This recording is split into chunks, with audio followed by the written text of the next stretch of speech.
If you're on the lookout for a great new show to help teach you about business, check out the Hustle Daily Show, brought to you by the HubSpot Podcast Network, the audio destination for business builders.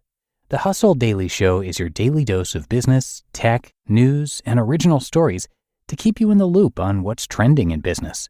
Just like here, it's a daily podcast on which their team of writers break down the biggest business headlines in 10 minutes or less and explain why you should care about them. They'll also do deep dives on topics like a man who won the lottery 14 times and why it's nearly impossible to buy an original Bob Ross painting. I checked out a few episodes of the Hustle Daily Show, and to me, it was quick, educational, and feels like the perfect show to pair with OWD. So search for the Hustle Daily Show in your favorite podcast app, like the one you're using right now. You'll be glad you did. TIAA is on a mission. Why?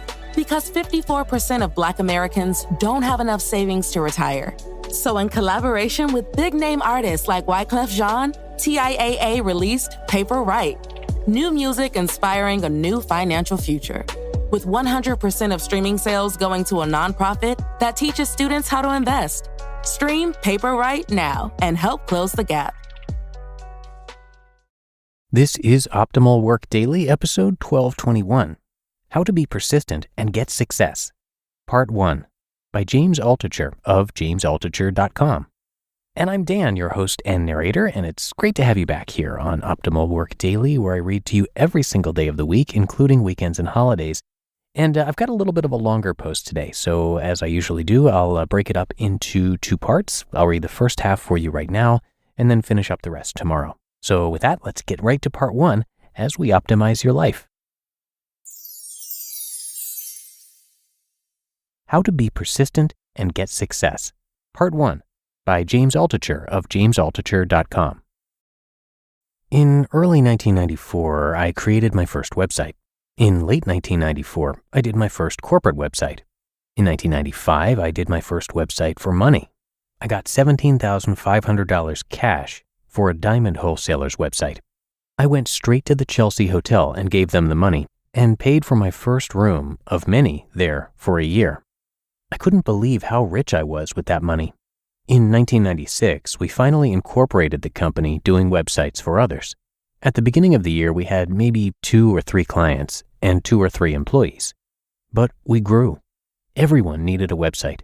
I was still working my full-time job at HBO, but sneaking away from meetings and then hiding my suit before I got back to my cubicle. Finally, in 1997, I had to leave HBO to do Reset full-time. And in 1998, we sold the business. Along the way, I probably got rejected more than 200 times on sales pitches. And I messed up hiring, bribing, sales, investing. We got robbed twice. I messed up on follow-up with JP Morgan, who desperately wanted us to do their website. I just dropped the ball. I messed up everything. I couldn't get it right. But I felt like we were doing well. We kept growing every month. So I kept at it. In 1997, I tried to sell the company, but nobody wanted it. But I kept in touch with everyone and kept sending all potential suitors monthly updates. For about a year, half my job was pitching new clients, and half my job was pitching potential people to buy the company. Finally, in August 1998, the time was right, and we sold the company. And by the way, this was my 3rd attempt at starting a company. The other 2 had failed. I've read so many cases of authors who sold their books door to door for years until finally word of mouth spread and they became bestsellers. John Grisham being a great example, Eckhart Tolle being another. And how many actors spent 5, 10, even 20 years as carpenters, waiters, whatevers before they got their first big role that put them over the top? Or Thomas Edison trying 9,999 times to light a light bulb before he finally got it right on the 10,000th attempt. Eventually, water dripping on a rock will wither away the rock. The only thing I will add, that water is inside of you. And the rock is all the constipated excrement that has curled up in your mental intestines from years of hypnosis by corporations, the government, your friends, your family, your peers, your bosses. You have to wither that rock away. The voice inside that constantly whispers, "I can't," needs to be silenced. Persistence is not something you do with external goals, but it is something you do internally. It's the fire you keep trying to start inside yourself until it grows and becomes bigger and bigger. Then everything you touch feels your magic. your presence, your power, your persistence. It is the persistence that comes with preparation. You do this by every day checking the box, did I improve physically? Did I make my life better emotionally? Did I make my life better mentally? Did I make my life better spiritually? Don't get sucked into past failures. Don't fantasize about future success. Just today. Did you check the box? Did you ignite the fire? Accepting that suffering is going to happen and understanding that accepting that suffering ultimately leads to success is the key to persistence. It's the key to ultimate success. I've written about my daily practice, which I view as the only way I was able to persist when times were so hard I felt like all I could do was die in shame. I would turn on the TV and watch the news and wish I was the person who died in the horrible bus accident or the freak lightning accident.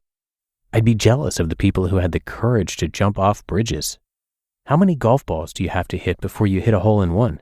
How many serves in tennis before you score an ace? How many different girlfriends or boyfriends before you meet the one you will marry? How many books do you have to read before you can say, this is the best book I've ever read? How many planets will we have to explore before we find another one with intelligent life? Persistence runs through every aspect of our lives. We do something over and over again for many reasons. A, we learn from every attempt. I've had several business successes, but several out of 20, 30, maybe even 40 attempts. Does that make me a loser to have failed so much? No, of course not. One success means you are a success. At least I hope so. Then I blew it and had to start from scratch. But at some point, you know if you can do it once, you know the trick to make it happen again. And a big part of that trick is persistence. B, hear that on tomorrow's episode. You just listened to part 1 of the post titled How to Be Persistent and Get Success by James Altucher of jamesaltucher.com. You want consistency and quality, but you also want variety and freshness. If you run a business, you want it all. With nuts.com, you can get so many different delicious snacks and ingredients and know that they will consistently exceed your expectations.